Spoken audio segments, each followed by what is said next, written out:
All right up front, let's talk about the government having issued those notices to the likes of Flipkart and Amazon and several other e-commerce players as well.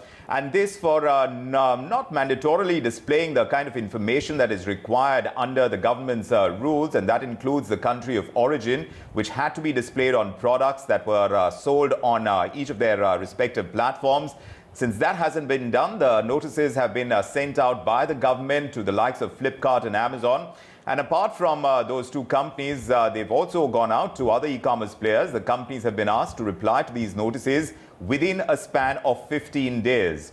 The e-commerce entities, they weren't displaying the mandatory declaration on their digital platforms that is required under the legal metrology Packaged Commodities Rules of 2011. That's the rule under which the government had made it mandatory for e-commerce players to put out all the information, including the country of origin.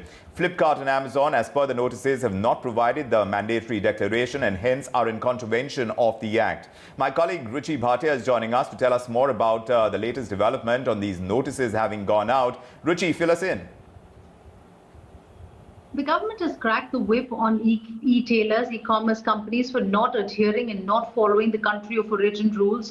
In fact, we're given to understand that the Consumer Affairs Ministry has now given a time period of 15 days for e-commerce companies like Flipkart as well as Amazon to respond to these notices. Remember, the government had mandated companies such as, in fact, all e-commerce companies to adhere to the country of origin norms and mandatorily list where the product was coming from, so that consumers can make an informed choice. Of course, coming in after anti-China sentiments grew in the country, as well as the big push for Atmanirbhar Bharat, as well as going for vocal for local as well. In fact, now we're given to understand that the e-tailers will be responding to these notices. Having said that, remember, e-tailers had also reached out to DPIIT and had told them the difficulty in adhering to the country of origin norms, given the fact that they as a platform source contents and products from different places, to identify the exact country of origin would become very difficult. However, remember, the government had mandated these norms,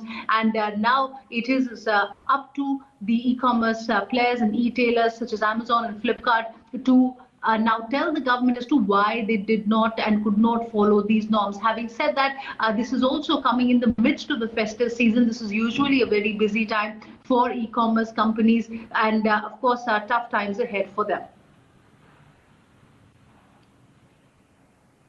Times ahead, they've had it rough in these COVID times, and we'll see exactly how the government pushes in for the mandatory rules under the Act. And of course, as far as these companies are concerned, we'll have to see what they say within a span of 15 days, because that's the timeline that they've been offered by the government to respond to the notices that have been sent out. Ruchi, many thanks for that.